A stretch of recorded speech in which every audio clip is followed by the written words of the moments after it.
Olá, queridos, a paz do Senhor Jesus a todos. Que bom que nós estamos aqui para mais uma pré-aula da nossa escola bíblica dominical.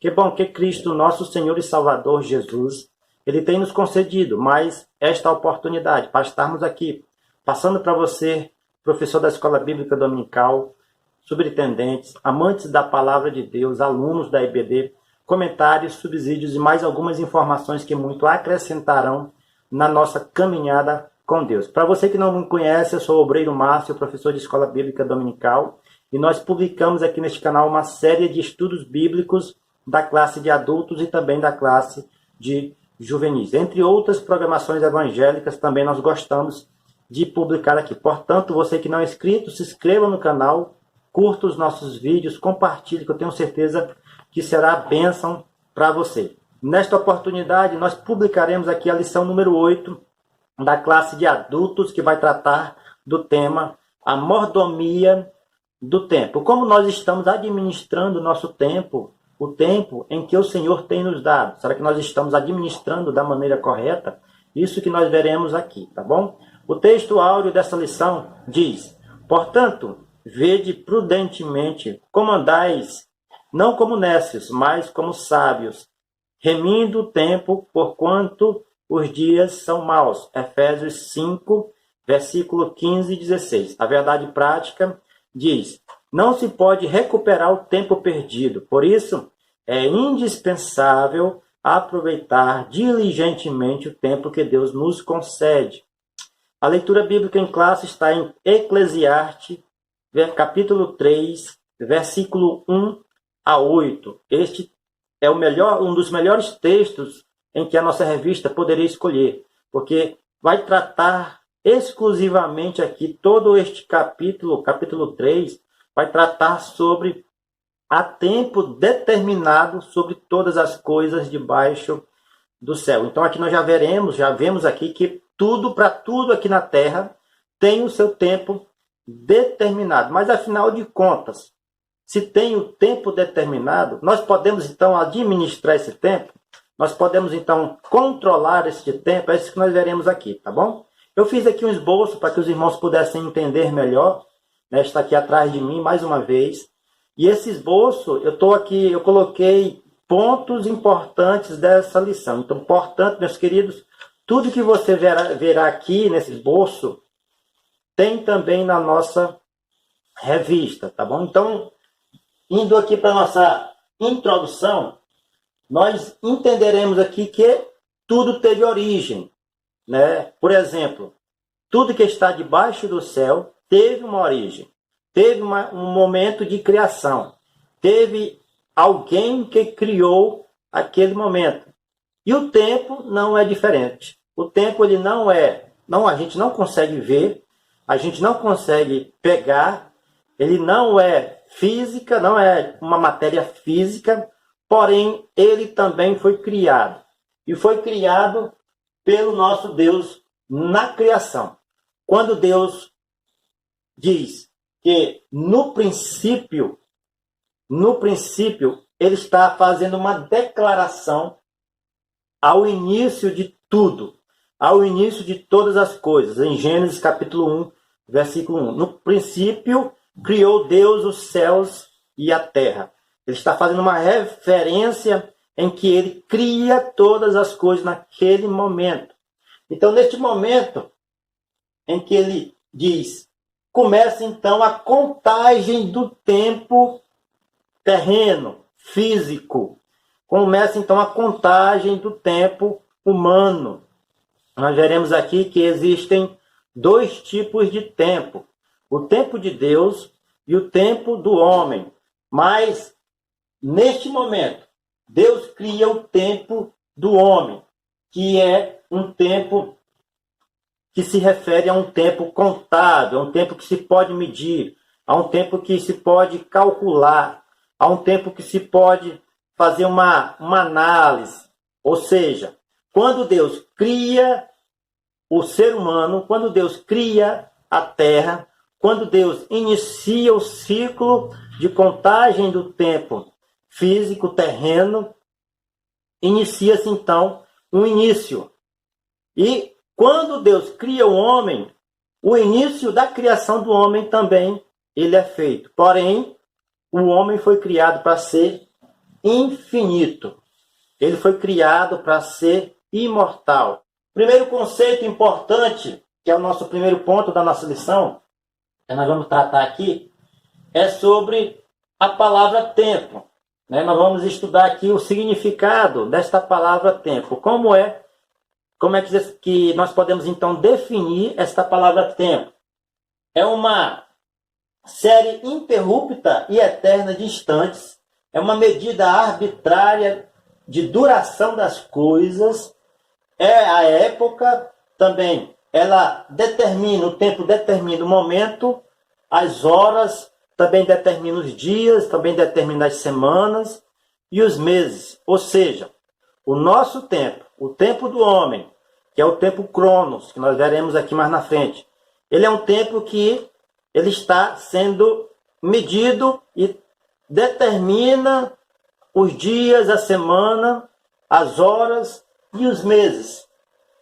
No contexto da palavra de Deus, pode significar, quando a palavra de Deus fala tempo, em alguns determinados versículos, pode significar épocas, pode significar dias, pode significar anos, ou seja, ela é uma expressão, essa palavra tempo é uma expressão nas Sagradas Escrituras que pode significar tanto como uma hora, um minuto, quanto também vários e vários dias, vários e vários anos, séculos até, ou então um milênio, podemos dizer assim, quando a palavra de Deus fala de tempo. Dependendo do seu contexto, nós precisamos avaliar. O segundo subtópico do primeiro ponto vai dizer o tempo na Bíblia e na teologia. Claro, quando Deus cria em Gênesis 1:14 os luminares, o sol e a lua, o sol para iluminar o dia e a lua para fazer ser a estrela da noite, nós vemos aí que Deus começa então a criar um ciclo de tempo. Ou seja, no Antigo Testamento, os hebreus, eles contavam o dia como 6 horas da manhã até 6 horas da tarde. E a noite, das 6 horas da tarde até as 6 horas da manhã. Ou seja, tinha um ciclo para o dia e tinha um ciclo para a noite. Hoje, nós veremos aqui, nós temos aí em nossa escala horária, um dia de 24 horas. Mas no período antigo dos judeus, dos hebreus, eles contavam o tempo desta maneira. Por quê? Por causa da criação, por causa que a criação foi feita assim. Eles começaram a contar o tempo a partir do dia e de noite. Com a vinda do nosso calendário, que nós obedecemos hoje aqui no Brasil, o calendário gregoriano, houve-se então a necessidade de contar um dia como 24 horas. Porém, Deus já faz o ciclo do tempo através dos luminares. Deus também determina as estações e os tempos, conforme Atos capítulo 17, versículo 26 e 27. O sentido metafórico da palavra tempo, que aqui nós vamos entrar aqui mais no estudo do tempo de Deus e do tempo do homem. Por exemplo, no primeiro ponto do primeiro subtópico, vai dizer sobre, no princípio, Gênesis 1:1, que é a expressão Bereshit, expressão hebraica que quer dizer tempo indefinido. Ou seja, quando Deus fala assim, no princípio criou Deus os céus e a terra, quando a palavra de Deus nos fala, nós entendemos que antes do presente, que é o passado, já existia a eternidade. Ou seja, então é um tempo indefinido. É um tempo que não se podia contar. É um tempo em que não se podia medir. Ou seja, é o tempo de Deus, a eternidade. Nós só conhecemos hoje a eternidade por causa do nosso tempo contável, por causa do nosso tempo que é Cronos, que é trazida da expressão de cronologia, ou seja, que é um tempo contável. Por isso Este tempo ele é denominado Kairos. Kairos é uma expressão a qual Jesus usou que quando ele disse em Atos 1:7, ele falou que não compete contar os tempos, falou para os apóstolos, não compete contar os tempos e as épocas que o Pai tem determinado para o seu próprio poder. Ou seja, Jesus usa a palavra para tempo, cronos, e a palavra para estações, kairos. Dá-se a entender que o nosso Senhor Jesus, ele sabe que o tempo de Deus é diferente do tempo do homem. Em 2 Pedro, capítulo 3, versículo 8, o apóstolo, deixa claro que para Deus um dia é como se fosse 1000 anos, que não há diferença de um dia e 1000 anos para Deus. Ou seja, Deus ele é atemporal, ele está fora do tempo. Deus ele não está condicionado ao tempo como nós estamos aqui. Ou seja, há um processo indefinido que não se pode contar no tempo de Deus, porque ele é eterno. Ele não teve início e ele não teve fim. Ele é e sempre foi por toda a eternidade. No nosso caso, nos dias de hoje, também a palavra de Deus usa a expressão íon, que quer dizer 24 horas. A primeira vez que a expressão aparece é em Gênesis capítulo 1, versículo 5, que diz: E Deus chamou a luz de dia as trevas de noite, e foi tarde e manhã o dia primeiro. Aqui usa-se a expressão íon como 24 horas, como nós trazemos para os nossos dias de hoje. Deus, ele usa a expressão dia e noite, ou seja, 12 horas de dia e 12 horas de noite, e nós usamos aqui a expressão 24 horas, porque na palavra de Deus está íon, que quer dizer um dia de 24 horas. O terceiro ponto do primeiro subtópico vai falar sobre cronos, que quer dizer em grego tempo do homem.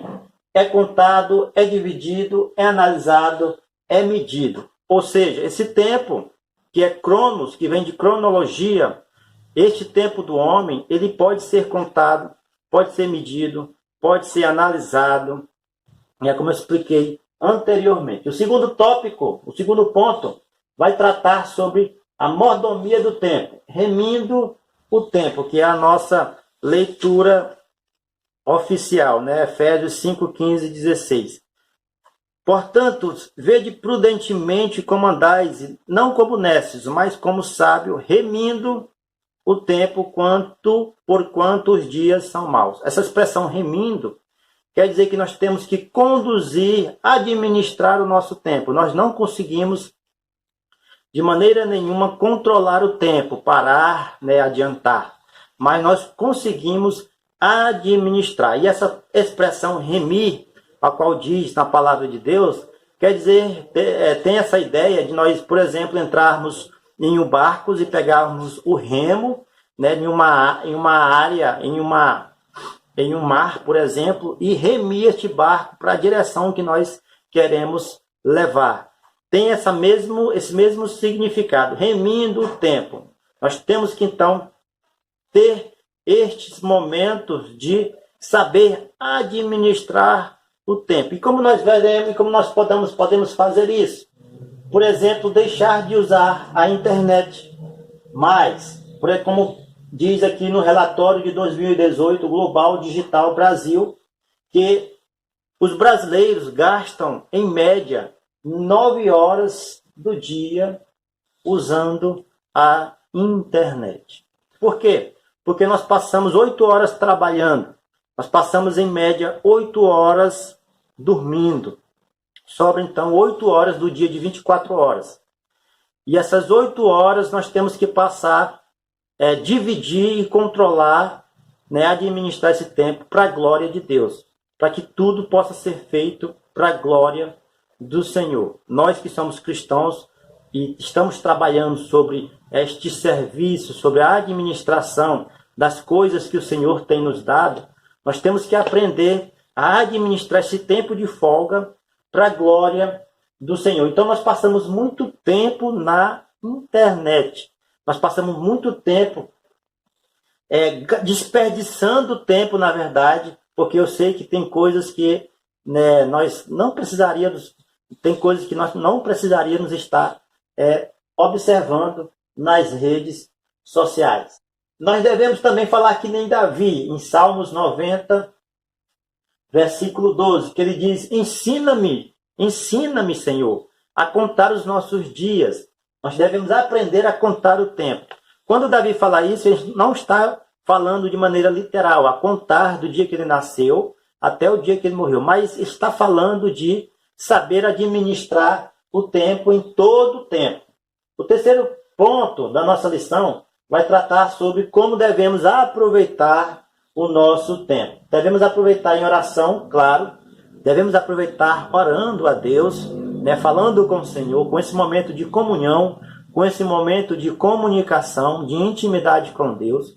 Quando mais tempos nós passarmos orando, falando com o Senhor, nós estamos alimentando o nosso espírito. A oração, ele é o combustível do nosso espírito. Também lendo a palavra de Deus, a palavra que transforma, a palavra que edifica, a palavra que restaura, a palavra é quem muda vidas, e a palavra é a palavra de Deus. Nós devemos sim passar mais tempos, administrar o nosso tempo, para também ter tempo para ler a palavra do Senhor, porque nela é que nós somos fortalecidos, nela é que nós somos alimentados. A palavra do Senhor é o nosso alimento, e nós não podemos deixar de ler a palavra, ou seja, diminuir o nosso tempo, dar mais importância a coisas supérfluas e deixar a palavra de lado. Nós temos que exercer e que colocar em nossa vida prioridades. E se a sua prioridade e a minha prioridade, querido professor, querido aluno, é buscar o reino de Deus, nós devemos dar prioridade para as coisas de Deus. Ler a palavra, passar mais tempo em oração. Também devemos cuidar de nós mesmos, a qual o apóstolo Paulo fala para Timóteo, capítulo 4, 1 Timóteo, capítulo 4, e 16, que ele deveria também cuidar de si, que ele deveria também cuidar do seu espírito, que ele deveria também cuidar da sua comunhão com Deus. Por quê? Porque quando nós cuidamos de nós mesmos, nós podemos então passar para alguém uma palavra de Deus, uma palavra de exortação, uma palavra de consolo, porque nós estamos praticando, né, cuidando do nosso espírito, cuidando da nossa alma, cuidando do nosso ser. Então é preciso também passar mais tempo cuidando de nós. Como? Buscando as coisas de Deus, entendendo que nosso corpo ele necessita do alimento espiritual, entendendo que nosso corpo necessita do alimento que vem do alto. Fazer tudo para a glória de Deus, que é o nosso texto aqui, 1 Coríntios, capítulo 10, versículo 31, que diz: quer comais, quer bebais, fazei tudo para a glória de Deus. E eu gostaria de falar agora aqui desse último ponto, esta última opção, que é cuidar também da família. Cuidar da família é importante, né? Não adianta você obreiro, você professor, você líder, você aluno da Escola Bíblica Dominical, né, cuidar de você, cuidar dos outros, das pessoas que estão fora, e não cuidar da sua família, da sua casa. O que adianta nós ganharmos almas para Cristo fora e perdermos almas que estão dentro do nosso lar? É uma dor, é uma tristeza. Então nós precisamos priorizar isso, priorizar também a família, priorizar aqueles que estão à nossa volta, priorizar aqueles que estão na nossa casa, né? Dando atenção, ensinando a palavra, né? Ensinando a orar, falando de Deus, falando de Jesus, falando das coisas do céu, da salvação que é a nossa tão grandiosa e preciosa, né, dádiva que Deus tem nos dado, falando de todas as coisas, porque assim nós conseguiremos através do nosso exemplo, mostrar para outras pessoas, para aqueles que estão no nosso lar, que Deus, Ele está em primeiro lugar em nossas vidas. Jesus falou que nós devemos amar a Deus sobre todas as coisas. Também Mateus 6,33 diz que nós devemos também buscar o reino de Deus em primeiro lugar. Então nós devemos priorizar o reino de Deus. Estamos tratando sobre a mordomia do tempo que Deus tem nos dado, trazendo aqui para nós que somos cristãos. Então, esta primazia, esta prioridade que nós devemos ter é para as coisas de Deus, administrando, remindo o tempo para que nós possamos ser alimentados e fortalecidos pela palavra, pela oração, pelo jejum e pelas coisas que Deus tem nos dado. Nós devemos também passar mais tempos também em lazer com a família. Sim, podemos também passar mais tempos em um momento de comunhão com a família. Sim, também. Isto faz parte de administrar o tempo, tá bom? Ficamos todos na paz do Senhor. Obrigado por vocês terem chegado até aqui. Se você gostou desta videoaula, curta, compartilhe. Nos ajude a chegar mais longe falando de Deus para as pessoas, tá bom? Muito obrigado. Até a próxima aula, se Cristo nos permitir.